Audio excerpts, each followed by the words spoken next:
Assalamualaikum warahmatullahi wabarakatuh. Alhamdulillahirrabbilalamin. Kita bersyukur kepada Allah Subhanahu wa Ta'ala karena pada kesempatan kali ini kita masih dapat dipertemukan oleh Allah dalam proses belajar mengajar pada mata pelajaran pendidikan agama Islam yang begitu penting. Kemudian sholawat dan salam untuk Nabi besar kita, yakni Nabi Muhammad sallallahu alaihi wasallam. Allahumma sholli ala Muhammad wa ala ali Muhammad. Baik, anak-anak Bapak yang saleh dan salehah, pada pertemuan kali ini kita akan masuk kepada pembelajaran kita pada mata pelajaran pendidikan agama Islam dan budi pekerti.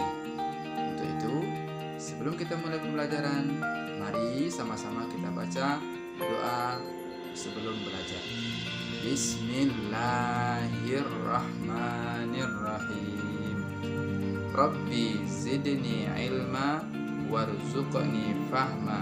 Amin. Mudah-mudahan dengan dibacakannya doa tadi bertambah berkahlah pembelajaran yang kita dapatkan pada hari ini. Amin, amin ya rabbal alamin. Baik anak-anak Bapak yang saleh dan salehah, sebelum kita masuk pada materi kita selanjutnya, ada perlunya Bapak mengingatkan kembali kepada kamu materi yang sudah kita pelajari pada pertemuan sebelumnya. Pada pertemuan sebelumnya kita sudah belajar tentang pembelajaran yang keempat, yaitu memasuki usia balik. Pada memasuki usia balik itu kita mempelajari tentang tanda-tanda usia balik dilihat dari segi ilmu fikih dan juga dari segi ilmu biologi. Kemudian dan juga anak-anak Bapak, kita juga sudah mempelajari kemarin tentang kewajiban setelah kita memasuki usia balik, yaitunya ketika kita sudah masuk pada usia balik ada beberapa kewajiban yang mesti kita lakukan.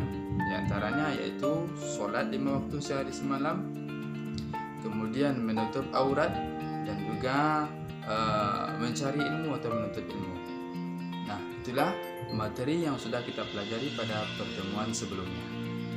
Baiklah anak Bapak yang soleh dan solehah, kita masuk kepada materi kita pada hari ini, yaitu tentang kisah hijrah Nabi Muhammad SAW ke kota Madinah.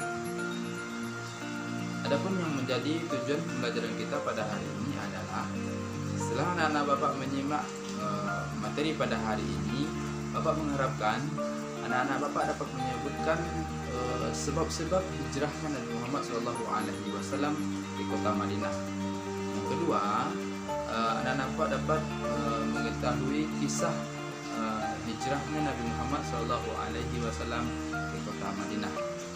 Dan yang ketiga adalah anak-anak Bapak dapat menyebutkan atau mengetahui hikmah yang terkandung dari kisah hijrahnya Nabi Muhammad SAW ke kota Madinah.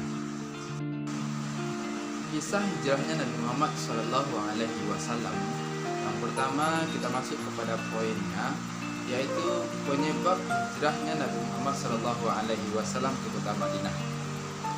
Adapun yang menjadi penyebab Nabi Muhammad SAW hijrah dari kota Mekah ke Madinah, yaitu yang pertama, banyaknya dan begitu kuatnya penolakan yang terjadi atas dakwah Nabi Muhammad SAW. Itu yang pertama. Kemudian yang kedua, adanya rencana pembunuhan terhadap Nabi Muhammad SAW. Dan yang ketiga, semakin beratnya tekanan yang terjadi terhadap umat Islam yang baru saja masuk kepada agama Islam, seperti terjadinya pencurian, kemudian penganiayaan, dan sampai kepada pembunuhan kepada umat-umat Islam yang sudah masuk kepada ajaran Nabi Muhammad SAW. Maka daripada itu Rasulullah SAW merasa tidak sanggup lagi melihat penderitaan umat pada masa itu, dan akhirnya diputuskanlah di samping perintah Allah Subhanahu wa Ta'ala kepada Nabi Muhammad SAW untuk hijrah ke kota Madinah. Sebelum Nabi Muhammad SAW hijrah dari kota Mekah ke Madinah, Nabi Muhammad SAW pernah memberikan dakwah kepada orang-orang Madinah yang waktu itu datang dari Madinah ke kota Mekah sebanyak 6 orang. Kemudian mereka mendengarkan ajaran-ajaran yang disampaikan oleh Rasulullah. Kemudian dengan keyakinannya mereka masuk dan memeluk agama Islam. Kemudian setelah itu mereka kembali ke kota Madinah dan menyampaikan apa-apa saja ajaran-ajaran yang telah diterima mereka dari Nabi Muhammad SAW, sehingga sudah banyak dan ada beberapa orang yang ikut orang-orang Madinah itu menerima ajakan dan pelajaran-pelajaran yang mereka sampaikan di Madinah. Kemudian pada musim haji datanglah orang-orang Madinah itu ke kota Mekah untuk melaksanakan haji. Kemudian mereka berjumlah sebanyak 75 orang. Dengan sebanyak 75 orang itu mereka bertemu dengan Rasulullah di kota Mekah. Kemudian mengajak Nabi Muhammad untuk hijrah ke kota Madinah. Namun sebelum Nabi Muhammad hijrah dari kota Mekah ke Madinah itu, mereka mengikat dengan sebuah perjanjian, yaitu yang dinamakan dengan Bai'at Aqobah 1 atau perjanjian Aqobah 1, yang isinya perjanjian Aqobah 1 atau Bai'at Aqobah 1 itu yang pertama adalah orang-orang Madinah itu berjanji bahwasanya mereka tidak akan menyekutukan Allah Subhanahu wa taala. Dan yang kedua, mereka tidak mencuri, tidak akan berzina, dan tidak akan membunuh anak-anak. Dan yang ketiga adalah mereka berjanji untuk tidak saling memfitnah. Dan yang keempat, mereka berjanji akan melindungi Nabi Muhammad dan tidak akan mengingkari Nabi Muhammad SAW. Dan itulah isi dari Bai'at Aqobah 1. Dengan alasan itu, Nabi Muhammad SAW memantapkan diri mengajak umat yang sudah beriman yang berada di kota Mekah untuk hijrah ke kota Madinah. Adapun strategi yang digunakan oleh Nabi Muhammad untuk hijrah ke kota Madinah itu, yang pertama dilakukan dengan cara sembunyi-sembunyi.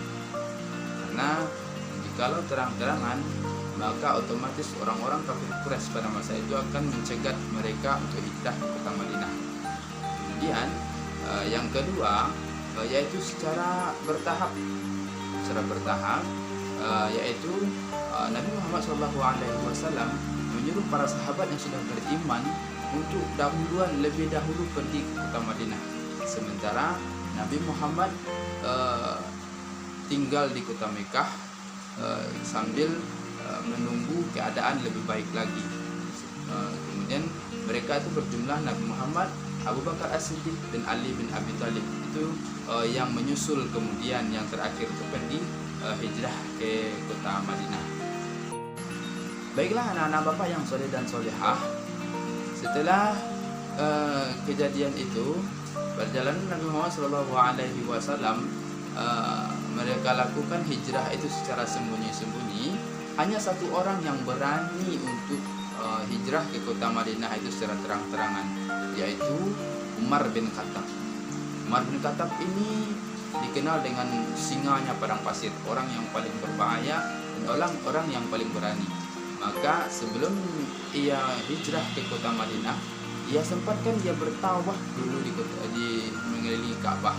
Bahkan dia terus terang kepada orang-orang kafir Quraisy itu dan mengatakan kepada mereka, "Aku hendak hijrah ke kota Madinah. Barang siapa yang ingin istrinya jadi janda, kemudian anaknya ingin jadi yatim, maka silahkan cegat saya untuk hijrah ke kota Madinah." Itulah hebat dan beraninya Umar bin Khattab. Kemudian barulah Umar bin Khattab hijrah ke kota Madinah dengan cara terang-terang. Baiklah anak-anak Bapak yang soleh dan solehah, hijrahnya Nabi Muhammad SAW dilakukannya pada malam hari bersama Abu Bakar As-Siddiq. Kemudian bertepatan pada malam hari itu adanya perencanaan oleh orang-orang kafir Quraisy untuk membunuh Nabi Muhammad SAW. Pada malam itu rumah Nabi Muhammad SAW sudah dikepung oleh banyak orang yang tak dikenalnya, karena mereka berniat untuk membunuh Nabi Muhammad.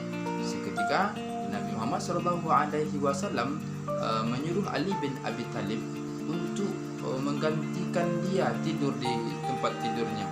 Kemudian Nabi Muhammad SAW keluar dari rumahnya dan membaca suatu surat yang berbunyi, waj'alna min baini aydihim sadda wa min khalfihim sadda faghshaynahum fahum la yubsirun. Yaitunya salah satu dari surat Yasin. Seketika itu orang-orang yang sedang mengepung rumah Nabi Muhammad SAW itu tidak melihat Nabi Muhammad SAW, karena ayat yang dibacakannya adalah Allah akan menjadikannya pemandangan mereka seperti dinding-dinding, maka mereka tidak melihat Nabi Muhammad keluar dari rumah.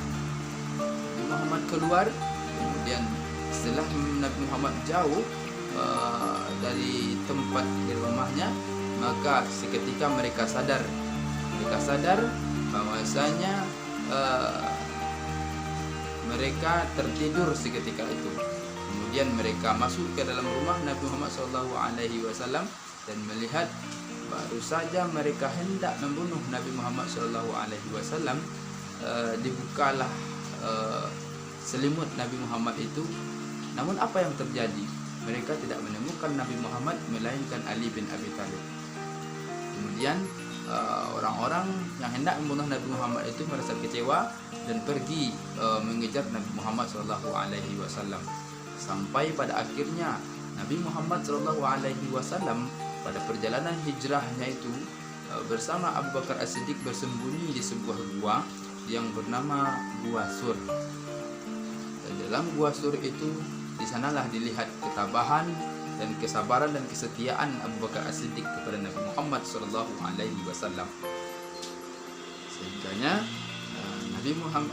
Sehingga Abu Bakar As-Siddiq ketika Nabi Muhammad istirahat meletakkan kepalanya di paha Abu Bakar As-Siddiq, seketika itu pula Abu Bakar As-Siddiq digigit oleh binatang yang berbisa. Kemudian karena Abu Bakar As-Siddiq itu tidak mau mengganggu kenyamanan istirahat Nabi Muhammad SAW, dia tahan sakit itu sampai meneteskan air mata, dan air mata Abu Bakar As-Siddiq itu jatuh dan mengenai Nabi Muhammad. Seketika Nabi Muhammad SAW terbangun dan bertanya kepada Abu Bakar As-Siddiq. Ternyata Abu Bakar As-Siddiq rela menahan sakit yang ia rasa demi menjaga tidurnya Nabi Muhammad SAW. Kemudian Nabi Muhammad mengambil air liurnya, kemudian ditempelkan ke bekas dari gigitan hewan yang berbisa itu kepada Abu Bakar As-Siddiq, dan dengan izin Allah disembuhkan kembali. Baiklah anak-anak bapak yang soleh dan solehah, setelah itu Nabi Muhammad SAW masih dikejar oleh orang-orang kafir Quraisy sampai mereka datang dan berdiri orang-orang kafir Quraisy itu di pintu di mulut gua Sur itu, dan sedikit lagi Nabi Muhammad dan Abu Bakar itu akan ketahuan oleh mereka. Ketika mereka melihat ke pintu dari gua Sur itu, mereka berkata, mungkin Nabi Muhammad bersembunyi di dalam gua ini. Namun apa kata orang-orang kafir Quraisy yang lainnya? Mereka berkata, tidak mungkin ada orang di dalam gua ini, sebab gua ini sudah dipagar oleh laba-laba yang membuat sarang di sini. Kemudian di pintu gua ini juga ada 2 ekor burung yang sedang bertelur. Kemudian tidak mungkinlah ada orang yang masuk ke dalam, kata mereka. Akhirnya Nabi Muhammad SAW mereka tinggalkan di dalam itu, mereka lanjutkan untuk mencari Nabi Muhammad ke tempat yang lain. Anak-anak Bapak yang soleh dan solehah, itulah saat-saat dan detik-detik yang menegangkan ketika hijrahnya Nabi Muhammad, perjalanan hijrah Nabi Muhammad SAW ke kota Madinah. Kemudian orang-orang Madinah pun sudah menanti kedatangan dari Abu Bakar dan Nabi Muhammad SAW dengan harap-harap cemas, dengan kecemasan yang luar biasa. Mereka mengkhawatirkan bagaimana keselamatan Nabi Muhammad dalam perjalanan. Mereka khawatir bagaimana kalau seandainya orang-orang kafir Quraisy itu menemukan Nabi Muhammad, pasti Nabi Muhammad akan mereka bunuh, kata mereka. Anak-anak Bapak yang soleh dan solehah, kita lanjutkan bahwasanya orang-orang yang sudah berada di kota Madinah, yaitu mereka merasakan kekhawatiran terhadap keselamatan Nabi Muhammad. Mereka khawatir apakah Nabi Muhammad ini selamat atau sudah ditangkap oleh orang-orang kafir Quraisy. Kemudian mereka selalu melihat dari arah datangnya Nabi Muhammad. Tak lama sudah itu, di antara mereka melihat melihat bayangan dari kejauhan ada dua orang yang datang menuju mereka. Ternyata benarlah adanya, yaitu yang datang ternyata Nabi Muhammad SAW dan Abu Bakar. Maka mereka langsung menyambut Nabi Muhammad dengan bersolawat, yaitu Tola'al badru alaina min saniyatil wada wajaba syukru alaina mada'a lillahi da. Dengan senang hati mereka menyambut kedatangan Nabi Muhammad sallallahu alaihi wasallam. Baiklah anak-anak Bapak yang saleh dan salehah, ada dua kelompok yang dinamakan di sini, yaitu ada kelompok Muhajirin dan kelompok Ansar. Kelompok Muhajirin itu adalah orang-orang yang hijrah dari orang-orang yang beriman bersama Nabi Muhammad SAW di kota Mekah, kemudian datang hijrah di kota Madinah. Itulah disebut dengan orang-orang Muhajirin. Kemudian ada yang disebut dengan kaum Ansar, yaitu penduduk Madinah yang menunggu kedatangan orang-orang yang hijrah dari kota Mekah ke Madinah. Kemudian anak-anak Bapak yang soleh dan solehah, orang-orang atau sahabat-sahabat yang penduduk Madinah ini atau orang Ansor ini menyambut Nabi Muhammad bersama sahabat-sahabat yang lain dengan cara mereka bergotong royong dan saling membantu. Orang-orang yang hijrah dari kota Mekah ke Madinah itu tidak membawa bekal apapun kecuali hanya barang-barang yang mampu mereka bawa. Otomatis ternak mereka tinggal, kemudian rumah mereka tinggal, dan yang mereka bawa hanyalah pakaian mereka. Namun akhlak baiknya dari kaum Ansor ini adalah mereka menyambut dengan senang hati, kemudian tolong menolong. Ada yang memberikan rumahnya kepada sahabat-sahabat yang datang dari kaum Muhajirin itu, kemudian ada yang memberikan persilahkan untuk tinggal di rumahnya, kemudian ada yang memberikan kebunnya untuk bercocok tanam, kemudian ada yang memberikan hewan ternak. Jadi orang-orang kaum Ansor itu menolong orang-orang kaum Muhajirin di sana. Nah, anak-anak Bapak yang soleh dan solehah, itulah kisah sejarah singkat perjalanan Nabi Muhammad SAW dari kota Mekah ke kota Madinah. Nah, setelah kita mendengar kisah tadi, ada pun hikmah yang dapat kita petik dari sejarah itu. Yang pertama adalah kegigihan. Bagaimana kegigihan dari kaum Muhajirin untuk tetap hijrah walaupun bagaimana keadaannya, tetap hijrah dan sungguh-sungguh di dalam melakukan perjalanan tersebut. Kemudian yang kedua adalah keyakinan yang kuat, ketaatan yang kuat. Kalaulah mereka tidak taat, kalaulah mereka keyakinan mereka lemah, maka dengan keadaan itu bisa saja mereka tidak ikut hijrah bersama Nabi dan memilih keluar dari Islam untuk tetap tinggal di kota Mekah. Namun karena keyakinan mereka, ketaatan mereka, mereka rela hijrah ke kota Madinah dengan meninggalkan segala harta benda mereka di kota Mekah. Kemudian hikmah yang ketiga adalah yaitunya kesabaran yang luar biasa. Bagaimana sabarnya orang-orang kaum Muhajirin itu, disiksa, dianiaya, kemudian dicuri, dirampas hartanya, mereka tetap sabar dan tetap yakin kepada Allah Subhanahu wa taala. Kemudian hikmah yang keempat adalah sikap tolong menolongnya, yaitu pada kaum Ansar. Sikap tolong menolong dari kaum Ansar. Dan juga rasa persaudaraan yang kuat. Baiklah anak-anak Bapak yang soleh dan solehah, itulah materi kita pada hari ini. Semoga materi yang Bapak sampaikan ini bermanfaat bagi kita semua dan dapat kita amalkan dan kita terapkan dalam kehidupan kita sehari-hari. Amin, amin ya rabbal alamin.